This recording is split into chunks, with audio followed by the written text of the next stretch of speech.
번째 키워드입니다. 국민의 심판. 자, 박사님, 어제 투표하셨죠? 민주당이 이길 줄은 알았는데 이렇게 크게 이길 줄은 몰랐습니다.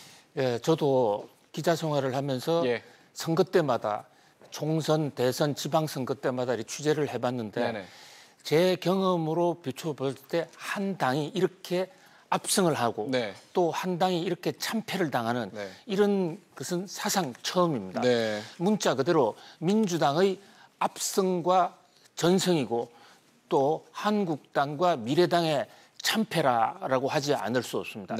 결국 이 선거는 국민이 선택하는 것이고 국민이 심판하는 것인데 보통은 통상적으로 중간선거를 하게 되면 대부분의 선거의 경우에 국민들은 기득권 세력, 현 정권에 대한 심판을 많이 하게 됩니다. 특히 2006년도 문재인 정권의 그 전임자라고 볼 수 있는 노무현 정부의 지방선거가 생생히 기억이 나는데요. 그때 잘 나가던 노무현 정부에 대해서 국민들이 준엄한 심판을 내렸습니다. 그때부터 사실 노무현 정부의 동력이 떨어져 버렸거든요. 그런데 이번 선거는 집권 여당이나 청와대에 대한 심판이 아니라 거꾸로 야당에 대한 아주 준열한 심판이에요. 지금 야당은 전국 광역의석, 지금 대구 지역을 빼놓고는 단 한 석도 못 얻었습니다. 대구 지역 그나마도 천년아승이라고 그랬던 대구 경북 TK 지역에서도 문자 그대로 신성, 간신히 이겼거든요. 전체적 지지율로 보면 이렇게 큰 참패가 아닐 수 없습니다. 왜 이런 결과가 나왔느냐? 물론 대부분 민주당의 압승을 어느 정도는 예상했지만 이렇게까지 크게 야당이 참패한 것에 대해서는 여러 가지 평가가 엇갈립니다만은 전문가들의 한결같은 평은 그 와중에서도 야당이 특히 한국당이 그동안의 국정농단과 국정 실패에 대해서 반성과 참여를 하지 않고 변명으로 일관해 온 데 대한 국민의 심판과 어떤 이 개혁의 엄청난 요구, 다시 판을 짜라 하는 이런 요구가 있었다는 겁니다.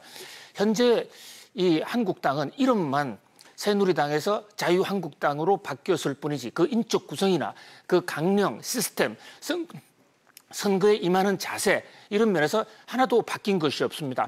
그리고 오히려 정부 여당의 발목 잡기 또는 홍준표 대표로부터 시작된 막말, 특히 정태욱 의원의 경우에는 이부망천이란 그야말로 망발을 퍼놓으면서 국민들의 여론과는 거꾸로 역으로 가지 않았습니까? 그에 대한 지금 준열한 심판이에요. 그런 면에서 야당은 박근혜 전 대통령이 천막당사를 치면서 다시 한번 만들었죠. 근데 지금은 천막당사로도 될 문제가 아니고 대다수 전문가들 얘기는 보수의 본거지인 한국당을 해체해야 된다. 해체하고 보수를 다시 재건하지 않는 것은 한국의 보수가 더 이상 쓸 땅이 없다. 이런 전문가들의 지적이 한결같습니다. 이와 동시에 정부 여당에 대해서도 잘 나갈 때 조심해야 된다라는 그런 교훈을 다시 상기하지 않을 수 없습니다. 문재인 대통령 전임인 그 노무현 대통령 때도 열린 우리당 압승을 힘으로 오만과 독선을 하다가 국민들의 지지를 잃은 수가 있거든요. 이 국민들의 지지라는 게 사실 얻기는 어려워도 잃는 것은 한순간입니다.